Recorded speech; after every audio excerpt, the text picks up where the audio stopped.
ಈಗ ಇದು ಸುಮ್ಮನೆ ತಪ್ಪು ಮಾಹಿತಿ ಕೊಟ್ಟು ಈಗ ನಾವು ಮಾಡ್ತಿರೋಂಥ ಅಭಿವೃದ್ಧಿ ಕೆಲಸನ ಗಮನಕ್ಕೆ ಬರದೇ ಇರೋ ಥರ ಡೈವರ್ಟ್ ಮಾಡಬೇಕು ಜನನ MP ಎಲೆಕ್ಷನ್ಗಿಂತ ಮುಂಚೆ ಅನ್ನೋದು BJP ಅವರ ಪ್ಲ್ಯಾನು. ಇವ್ಯಾವೂ ನಡೆಯಲ್ಲ.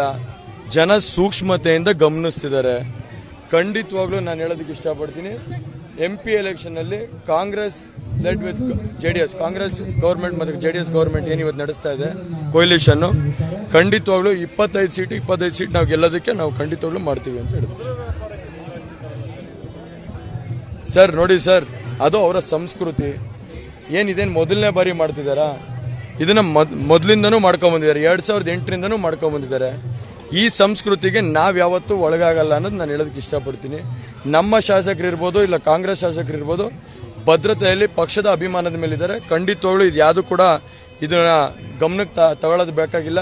ಇದನ್ನೆಲ್ಲದನ್ನು ನಾವು ಲೈಟಾಗಿ ತಗೊಂಡು ಇವೆಲ್ಲ ಸೈಡ್ಗೆ ಇಟ್ಟರೆ ನಾವು ಒಳ್ಳೇದು ಅಂತ ಹೇಳೋದಕ್ಕೆ ಇಷ್ಟಪಡ್ತೀನಿ. ಅಲ್ಲಿ ಆಪರೇಷನ್ನೇ ಇರಲಿಲ್ಲ, ಫೇಲ್ಯೂರ್ ಆಗಕ್ಕೆ ಏನು ಬಂತು ಸರ್? ಈಗ ಅದು ಭ್ರಮೆ ಒಂದೇ ಅಲ್ಲ, ಇಲ್ಲಿ ಏನಾಗಿದೆ, ಸುಮ್ಮನೆ ಒಂದು ಸುಳ್ಳು ಸುದ್ದಿ ಹರಡಿಸ್ಬೇಕು. ಇದು ಅವ್ರು ಮೊದಲಿಂದ ಮಾಡ್ಕೊಂಡು ಬಂದಿದ್ದಾರೆ. ಆ ಚಟ ಇದೆ, ಆ ಚಟನ ಫಾಲೋ ಮಾಡ್ಕೊಂಡು ಹೋಗ್ತಿದ್ದಾರೆ ಅಷ್ಟೇ. ಇನ್ನೇನು ಅದ್ರ ಬಗ್ಗೆ ಏನು ತಪ್ಪೇನಿಲ್ಲ. ನಾನೇನು ಅದ್ರ ಬಗ್ಗೆ ಹೆಚ್ಚಾಗಿ ಮಾತಾಡಬೇಕಾಗಿಲ್ಲ.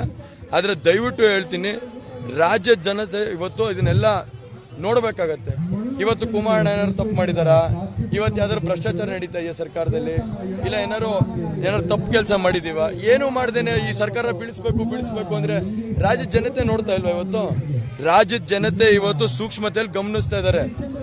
ಏನಿವತ್ತು ಅಭಿವೃದ್ಧಿ, ಬಡವರ ಪರ ಅಭಿವೃದ್ಧಿ ಇರ್ಬೋದು, ಇಲ್ಲ ನಮ್ಮ ರಾಜ್ಯದ ಅಭಿವೃದ್ಧಿ ಇರ್ಬೋದು, ಏನು ಅದಕ್ಕೆ ಶ್ರಮಿಸ್ತಾ ಇದ್ದಾರೆ ಇವತ್ತು ಈ ಸರ್ಕಾರ. ಇವತ್ತು ಇದನ್ನ ಕೆಡಗಿಸ್ಬೇಕು ಅಂತ, ಇದಕ್ಕೆ ಒಂದು ಕಳಂಕ ತರಬೇಕು ಅನ್ನೋ ವಿಚಾರದಲ್ಲಿ BJP ಅವರು ಮಾಡ್ತಿದ್ದಾರೆ.